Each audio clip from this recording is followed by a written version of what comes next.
హైదరాబాద్ లో దంచుకొట్టిన వర్షానికి రహదారులు నీట మునిగాయి. షేక్పేట్ ఫ్లైఓవర్ వద్ద రోడ్డుపైన నీళ్లు నిలిచిపోవడంతో భారీగా ట్రాఫిక్ జామ్ ఏర్పడింది. కుండపోత వర్షంతో నగర ప్రజలకు చుక్కలు కనిపిస్తున్నాయి. టోలీ చౌకీ నుండి హైటెక్ సిటీ వైపు వెళ్తున్న వాహనాలు ఫ్లైఓవర్ పై ఒక్కొక్కటి నెమ్మదిగా కదులుతున్నాయి. ఆఫీసులు, స్కూళ్ల నుంచి ఇంటికి వెళ్లే టైం కావడంతో భారీగా ట్రాఫిక్ జామ్ ఏర్పడింది. దీంతో వాహనదారులు తీవ్ర ఇబ్బందులను ఎదుర్కొంటున్నారు.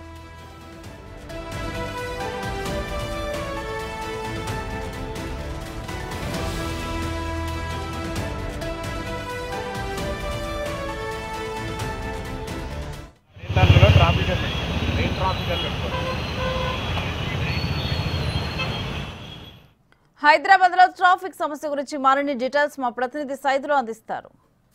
హైదరాబాద్ లో కురిసిన వర్షానికి గంట వ్యవధిలోనే హైదరాబాద్ మొత్తం కూడా అతలాకుతలమైంది. ముఖ్యంగా షేక్పేట్ ప్రాంతంలో భారీ వర్షపాతం నమోదైనట్టుగా కూడా తెలుస్తుంది. ముఖ్యంగా షేక్పేట, జూబ్లీ హిల్స్, మాదాపూర్, హైటెక్ సిటీ, గచ్చిబౌలి ఈ పరిసర ప్రాంతాల్లో 9 సెంటీమీటర్ల వర్షపాతం నమోదైనట్టుగా కూడా వాతావరణ శాఖ అధికారులు చెప్తున్నారు. అయితే కొద్దిపాటి వర్షానికి గంట వ్యవధిలోనే మొత్తం షేక్పేట ఏరియా మొత్తం కూడా పూర్తిగా జల దిగ్బంధంలో చిక్కుపోయిందని చెప్పవచ్చు. ముఖ్యంగా వాహనదారులకు తీవ్ర ఇబ్బందులు కలుగుతున్నాయి.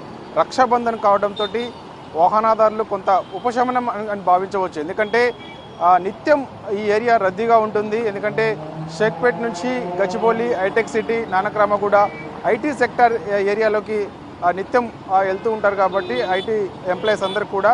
సో ఈ సమయంలో రక్షాబంధన్ కావడంతో సెలవు దినం కావడం వల్ల కొంత వాహనదారులకు ఉపశమనం లభించినట్టయింది. ఎందుకంటే కురిసిన గంట వ్యవధిలోనే దాదాపుగా వర్షపాతానికి మొత్తం షేక్పేట ఏరియా మొత్తం కూడా పెద్ద ఎత్తున గుంటల్లో కానీ ఆ యొక్క ప్రాంతాలు జలమయం కావడంతో వాహనదారులు తీవ్ర ఇబ్బందులు పడుతున్నారు. అంటే ఈ చూస్తున్న మనం ఏరియా అంటే ఇప్పుడు విజువల్స్లో చూస్తున్న వెహికల్స్ అన్నీ కూడా ఇటు హైటెక్ సిటీ, గచ్చిబౌలి ఏరియా నుంచి వస్తున్న వెహికల్స్. సో దాదాపుగా 2-3 గంటల నుంచి కూడా ఈ ఇబ్బందులు తలెత్తుతున్నాయని చెప్పేసి కూడా వాహనదారులు చెప్తున్న పరిస్థితి కనిపిస్తుంది. అంటే గంట వ్యవధిలో కురిసిన వర్షానికి పెద్ద ఎత్తున వర్షం నమోదు కావడంతో మొత్తం కూడా ఈ రోడ్లు, నాలాలన్నీ కూడా బాగా ఇబ్బందికర పరిస్థితులు ఉన్నాయి. నీళ్ళన్నీ కూడా రోడ్లపై రావడంతో రోడ్లన్నీ కూడా పూర్తిగా జలమయమైపోయాయి. తీవ్ర ఇబ్బందులు పడుతున్నామని చెప్పేసి కూడా వాహనదారులు చెప్తున్న పరిస్థితి కనిపిస్తుంది. అంటే ఎంతటి కూడా ఇంకా మెల్లమెల్లగా అంటే దాదాపుగా 2 గంటల పాటు నరక యాతన అనుభవిస్తున్న వాహనదారులు ఇప్పుడే కొంత ఉపశమనం లభించినట్టు అని చెప్తున్న పరిస్థితి కనిపిస్తుంది. ఎందుకంటే వాహనాలు మెల్లమెల్లగా ఇప్పుడు కదులుతున్న పరిస్థితి కనిపిస్తుంది. అంటే ఇంతకుముందు వర్షం పడుతున్న సమయంలో పెద్ద ఎత్తున ట్రాఫిక్ మొత్తం కూడా నిలిచిపోయిన పరిస్థితి కనిపిస్తుంది. దాదాపుగా గంట పాటు కూడా వాహనాలు అక్కడే ఉండిపోవాల్సిన పరిస్థితి కనిపించింది. సో ఏదేమైనా సరే గ్రేటర్ హైదరాబాద్ ప్రాంతంలో మరో గంట 2 గంటల తర్వాత కూడా వర్షం పడే అవకాశం ఉన్నట్టుగా కూడా మనకి తెలుస్తుంది. ముఖ్యంగా వాహనదారులు అందరూ కూడా అలర్ట్గా ఉండాలని, ఎవరు కూడా అత్యవసరమైతే తప్ప బయటికి రావద్దని చెప్పేసి కూడా జిహెచ్ఎంసీ చెప్తున్న పరిస్థితి కనిపిస్తుంది. ఇక జిహెచ్ఎంసీ ట్రాఫిక్ వీళ్ళందరూ సమన్వయంతో ఎక్కడైతే ఇబ్బందులు ఉన్నాయో ఆ ఇబ్బందులన్నీ కూడా నాలాల చోట అన్ని క్లియర్ చేసి ఎప్పటికప్పుడు రోడ్లపై నిలిచిపోయిన వర్షపు నీటిని కూడా క్లియర్ చేస్తున్న పరిస్థితి కనిపిస్తుంది. సో ఇక ఏదైనా సరే ఈరోజు కొంత సెలవు దినం ఉండడంతో కొంత ఉపశమనం అని భావించవచ్చు. లేదంటే మాత్రం దాదాపుగా వాహనదారులకు నరక యాతన అనుభవించేది. ఎందుకంటే 2-3 గంటల పాటు కూడా ఈ ట్రాఫిక్ ఇలానే ఉంటుంది కాబట్టి సో తీవ్ర ఇబ్బందులు పడే అవకాశం అయితే కనిపిస్తుంది.